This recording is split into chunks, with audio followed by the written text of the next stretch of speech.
장기표입니다. 그 코로나가 좀 확산세가 좀 꺾여져 가는 것 같습니다. 정말 다행스러운 일입니다. 그런데 솔직히 말씀드려서 이 확진자 수 이 발표가 믿을 수 있는지는 좀은 의문입니다. 왜 그러나 하면 이 사실 확진자 수는 이 진찰을 검사를 몇 명이나 하느냐에 따라서 얼마나 이 숫자가 늘어날 수도 있고 또 줄어질 수도 있기 때문입니다. 근데 아무튼 우리가 국민이 엄청나게 고통스러울 정도의 그 방역 지침들을 따르고 있으니까 좀 줄어져야 되고 또 줄어질 수도 있을 것 같습니다. 하여튼 지금 한 600명대로 줄어지는데 잘하면 좀 더 팍 좀 줄어지지 않을까 싶습니다. 또 날씨가 추운 것이 걱정이긴 합니다만 저도 정말 참 날이 추워서요. 저희는 아파트가 큰 단지는 아니지만 자고 나서 보니까 온수가 나오지 않아 가지고 제가 오늘 오전에는 그거 녹힌다고 그러면서 그래도 우리는 그래도 아파트인데 그런데도 이 물이 안 나와 가지고 온수가 안 나와요. 온수가 가서 보니까 보일러실에 들어가는 말하자면 얼어버렸어요. 그게 그걸 이제 뜯어내고 이제 그걸 녹였는데 다른 집들은 일반 주택들 또 서민들 사는데 정말 어떻게 했나 싶습니다. 이 보통 또 이 난리가 아닙니다. 이 추위도 굉장한 난리입니다. 아무쪼록 정말 하든 여러 가지를 한번 생각해 가지고 물이 언다든지 하는 이런 일들이 없도록 정말 조치를 좀 잘 하셔야 되겠습니다. 그리고 코로나와 관련해서요, 또 하나 확진자 수가 줄어지는 데는 정부가 이 방역 단계를 좀 낮추기 위해서 좀 줄일 수도 있지 않을까 싶습니다.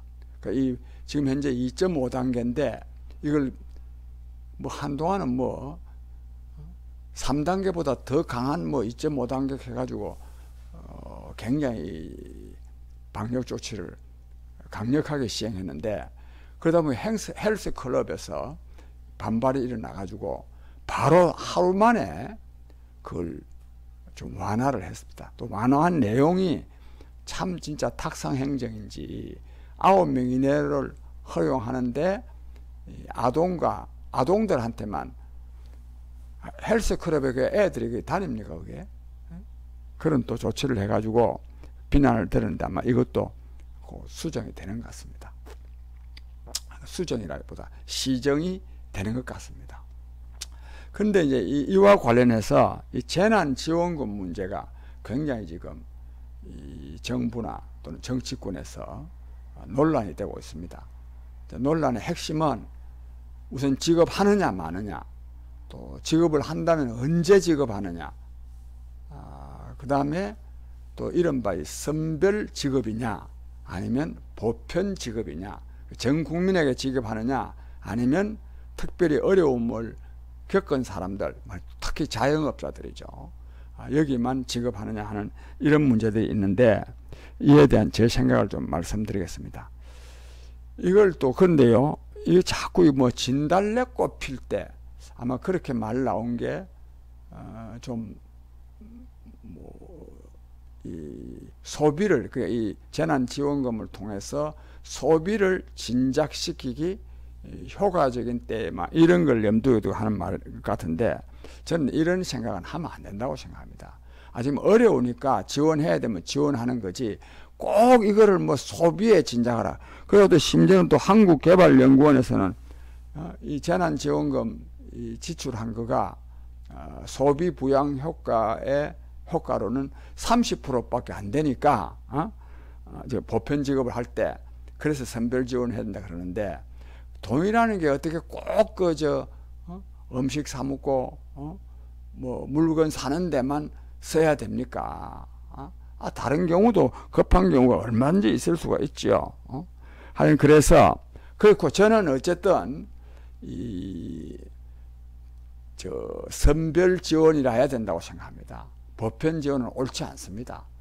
왜냐하면 저 보십시오. 여기 가보면 저 커피점 같은데 완전히 그냥 문을 우리 여기 이 건물에는 커피점이 2개 있었는데 1개는 문 닫아 붙습니다. 다른 1개 보면 그 책상을 의자를 전부 다 책상 위에 얹어놔 놓고 그것도 또 그 커피 마시러 안 가지 않습니까? 팔리겠습니까? 이런 업종이 얼마나 많습니까? 그런 사람들하고 우리 같이 커피점에 뭐 며칠에 한 번씩 가서 한 잔 사 먹는 사람들하고 이게 비교가 됩니까 이게? 또 저 같은 사람이 뭐 코로나 때문에 피해를 물론 저는 좀 특수해서 비교 대상이 되지 않지만 다 피해를 보고는 있지만 그러나 이 자영업을 하는 분들하고는 비교가 안 되죠. 직장인들이요. 직장인도 물론 피해를 좀 볼 수는 있지만 그 사람들이 무슨 피해를 봅니까? 그 자영업자들에 비하면 비교가 안 되죠. 그래서 저는 선별 지원을 해야 되고 그러나 저는 복지제도 자체는 보편적 복지를 해야 된다고 생각합니다. 국민 누구나 의식, 주, 어로 교육 문제에 대해서는 걱정하지 않고 살아갈 수 있어야 된다고 생각합니다. 그러나 이 재난지원금의 경우에는 특수한 상황이 또 있을 수는 있지만 지금은 하여튼 이 선별 지원이라 해야 된다고 생각합니다. 그런데 특히 정부 여당 쪽에서 지금 보편 지원을 지금 말하자면 전 국민에게 지원하는 것을 상당히 선호하는 것 같고 그것도 또 4월 이 재보선 서울시장, 부산시장 보궐선거에 맞춰서 말하자면 선거 때 좀 덕보겠다고 하는 이런 마음으로 이걸 지급하려고 하는 경향이 있습니다. 이건 절대로 하면 안 되고 국민 여러분, 그 나라 국민의 수준이 정치의 수준을 결정합니다. 만약에 정부가 또다시 재난지원금을 말하자면 이 국민들에게 선거 때 선심성 지원이 돼가지고 표를 더 얻기 위해서 그렇게 맞춰서 한다면 오히려 거꾸로 찍어야 됩니다. 찍고 싶다가도 안 찍어야 된다. 저는 이런 생각이 듭니다. 그 다음에 위안부 종군 위안부 판결이 어제 있었는데 이 판결과 관련해서 정말 역사적인 판결이다 이런 말도 많이 있고 또 이 할머니들 정말 그 참 할머니들 대단한 분들 아닙니까? 저는 그 일제시대에 끌려가서 성노예로 고생 얼마나 많이 했겠습니까?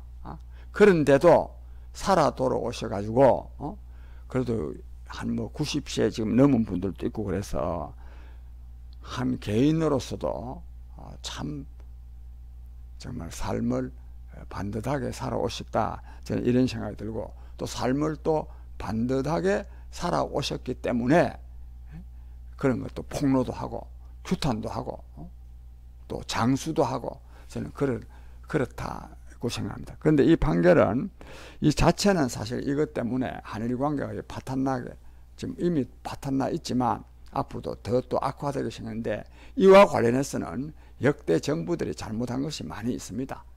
이걸 제대로 그러나 오늘 이 문제를 제가 여기서 뭐 길게 말씀드리지는 않겠습니다. 특히 또 문재인 정부가 또 이걸 또 뭐 악용한 점도 있고 등등 있습니다만 그러나 하여튼 이 판결은 그래도 그 위안부 할머니들한테 뭔가 그래도 좀 위로가 될 수 있겠기 때문에 저는 이 판결을 저는 아주 환영합니다. 잘했다고 봅니다. 그런데 제가 정말 이해할 수 없는 것은 이 배상금을요 1억 원씩 했더라고요. 소송한 분들 1억 원씩 했던데 물론 이 1억 원, 뭐 1억 원도 받기가 어렵게 되어 있습니다. 지금 뭐 1억 원 하나, 10억 원 하나 하든 이 유죄 판결을 하고 배상을 하는데 의미가 있다고는 볼 수 있지만 이왕 판결을 하면요 1억 원이 뭡니까 그게? 요즘 그 돈 1억은 이런 데 대해서 이거 돈 취급합니까, 그거? 그 할머니들이 정말 생명이 위태로운 지경에 가서 그것도 그게는 생명이 위태로운 게 문제가 아니죠. 여자들이요. 그런 말하자면 이제 보통 이제 성노예라 그러는데 위안부로 이렇게 끌려가 가지고 살아간 거 이게 정말 말로 다 표현할 수 있습니까? 말하면 신세 조지는 건데. 그렇고 또 그게 또 기간이 또 얼마나 됐습니까? 그런데 배상금을 1억 원을 한 거는 이걸 나중에 지급을 하든 말든 받든 못 받든 저는 그거는 참 왜 그랬는지 저는 잘 이해가 안 됩니다. 저도 한 30억씩은 해야 되지 않을까 이런 생각이 듭니다. 그 다음에 이제 이 미국 트럼프 대통령은 조금 이따 말씀드리려고 하고, 북한에서 지금 몇 차인지는 모르겠습니다만 당대회가 열려가지고 지금 김정은 위원장이 여러 가지 말을 많이 하면서도 말한 건 생략하고 하던 이 북한을 핵 강국으로 강화해 나가겠다는 말도 하면서도 미국과의 관계를 잘하고 싶고, 특히 남한과도 남한이 말하자면 그동안의 합의사항을 이행을 잘하고, 또 북한에 대한 적대행위, 말하자면 한미 군사 연습이라든지 또는 미국의 전략자산이 한반도에 진출하는 것, 이런 걸 하지 않으면 남북관계도 몇 년 전처럼 봄날이 올 수 있다, 이런 말을 해가지고 또 이 정부 관계자들은 아이고 이거 북한과 좀 관계가 좋아지려나 이런 생각을 하고 있습니다. 이와 관련해서 제가 왜 이렇게 조금 또 추파를 던지느냐, 이 바이든 정부가 들어섰는데 어쩔지 모르겠거든요. 그래서 그 바이든 정부의 이 민주당 정부가 더 겁납니다. 이번에 사실 김정은 위원장은 트럼프가 재선되기를 굉장히 바랬거든요. 근데 바이든 정부가 들어서서 어떻게 할지 모르니까 한 자락 딱 깔아놓는 겁니다. 이제 미국에서 강경하게 나오면 좀 엎드리려 그러면은 또 남한을 좀 이용해야 되니까 그렇게 해서 지금 이런 제스처를 쓰는 겁니다. 북한은 근본적으로 남한하고 관계가 좋기를 바라지 않습니다. 제가 항상 말씀드렸는데, 특히 정부 당국자들한테 그걸 알아야 됩니다. 문재인 정권 들어서서 2018년 평창올림픽을 계기로 그때 해가지고 좋았던 것은 자칫하다가는 트럼프 대통령한테 폭폭을 당하게 생겼으니까 그걸 모면하기 위해서 또 북남 관계를 좀 한번 개선해 보기 위해서 남한을 활용하려고 그 관계가 좋았던 거지, 남한하고 관계 좋으려고 하지 않습니다. 그래서 이분에도 또 이용당할 가능성이 있습니다. 이용당할 가능성이 있고, 근데 관계가 안 좋은데요, 북한은 그 책임은 항상, 즉 관계가 안 좋은 원인, 책임은 남한에 있도록 항상 만듭니다. 이 남한 정부가 멍청해가지고, 또 남한 정부만 멍청한 게 아니라 정부는 별로 안 해도 이 북한을 지지하는 세력들이 또 그 언론까지, 한겨레 신문 같은데 교묘하게 해가지고 남북 관계가 잘못된 원인은 남한 정부한테 있다, 이렇게 계속 만들어내고 있습니다. 북한이 그렇게 만들도록 싹 이렇게 유도를 합니다. 왜 그러냐? 남북 관계가 북한은 좋도록 하려고 하는데, 이거는 국제사회에서도 남북 관계를 좋게 하려고 하는 것이 칭찬을 받지, 남북 관계 나쁘게 하려는 게 칭찬 안 받거든요. 그렇지만 중요한 것은 북한 인민들에 대해서입니다. 북한 인민들로서는 기본적으로 지금 남한이 굉장히 잘 산다고 하는 것을 잘 알고 있습니다. 또 그리고 남한과 관계가 좋은 것이 여러모로 북한 인민들한테도 도움이 된다고 하는 것을 많이 알고 있습니다. 그러니까 이 남북 관계가 좋아지기를 바랍니다. 그런데 김정은 정권이 자꾸만 이 자기네들의 정권 유지를 위해서 남북 관계를 험악하게 만든다면 그는 김정은 정권을 비난할 거 아닙니까? 겉으로 비난을 못하더라도 속으로라도 비난할 거 아닙니까? 그거를 모면하기 위해서 즉 북한 인민들이 북한 정권이 잘못해서 남북관계가 파탄났다 이렇게 북한 인민들이 인식하지 않도록 하기 위해서 실제로는 남북관계를 파탄내면서도 그 원인과 책임은 항상 남한에 있는 것처럼 사교묘하게 만듭니다.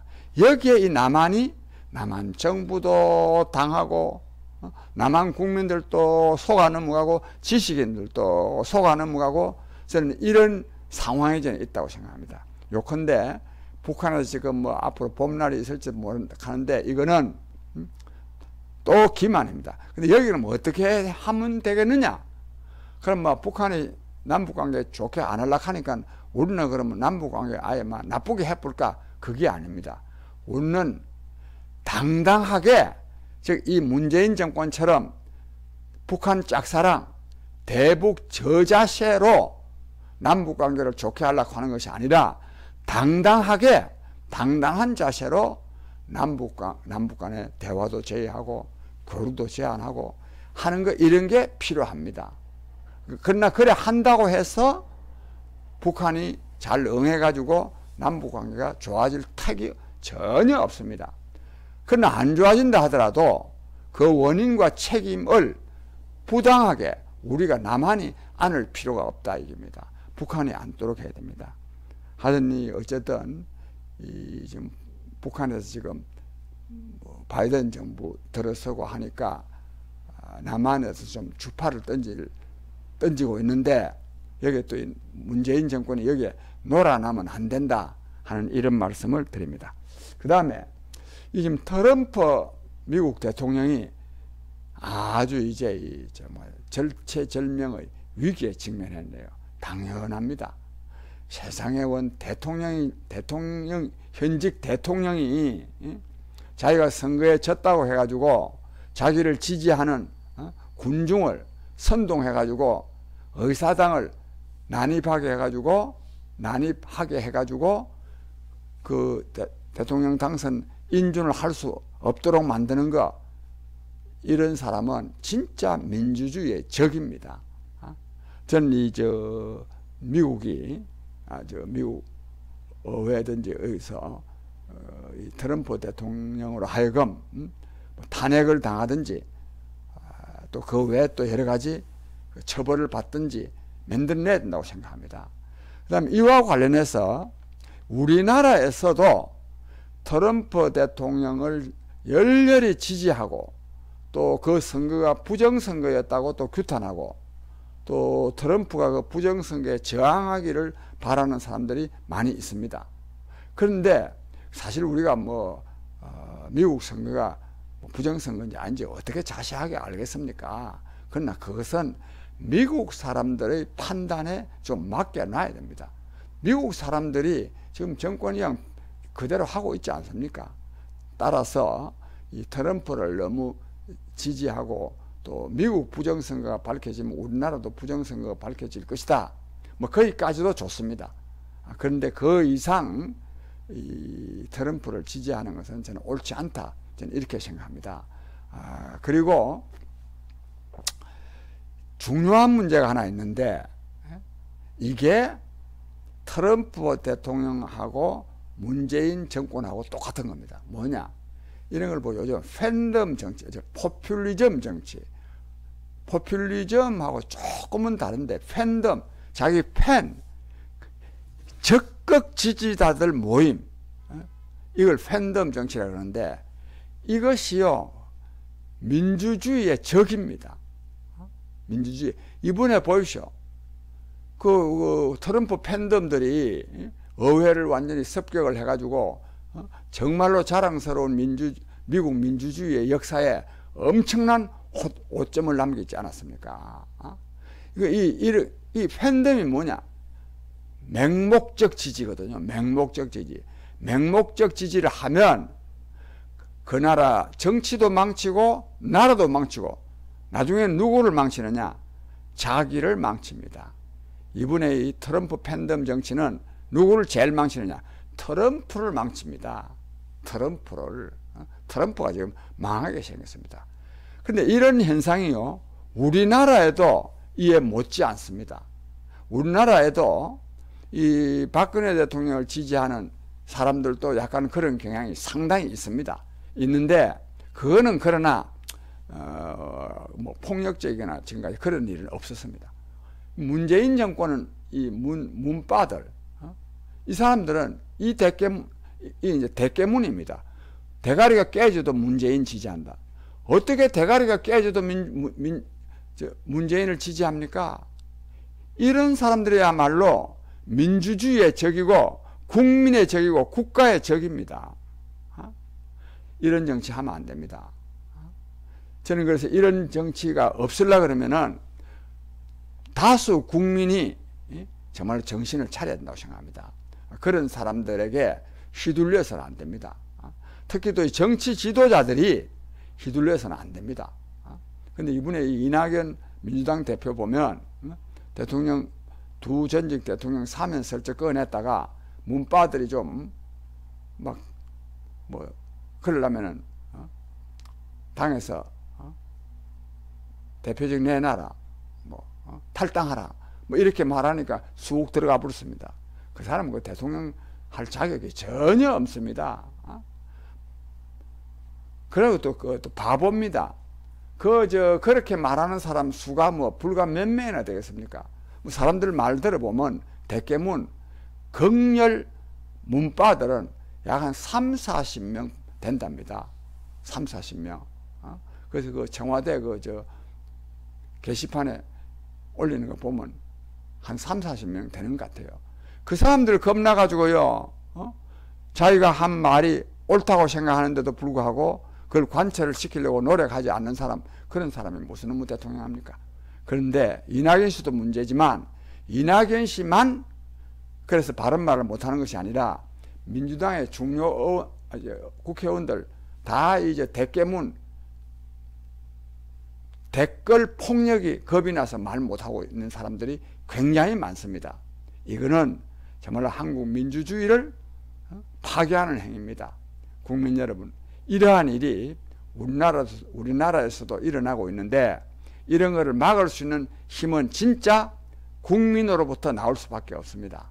아무쪼록 오늘 뭐 제가 두서없이 말씀드렸는데 맨 마지막 말씀, 즉 이 팬덤 정치는 민주주의를 망치고 또 정치도 망치고 나라도 어렵게 하는 그런 요인이 될 수 있다고 하는 것을 우리가 깊이 이해하고 또 주위에서 그런 현상이 극복될 수 있도록 우리 함께 노력합시다. 감사합니다.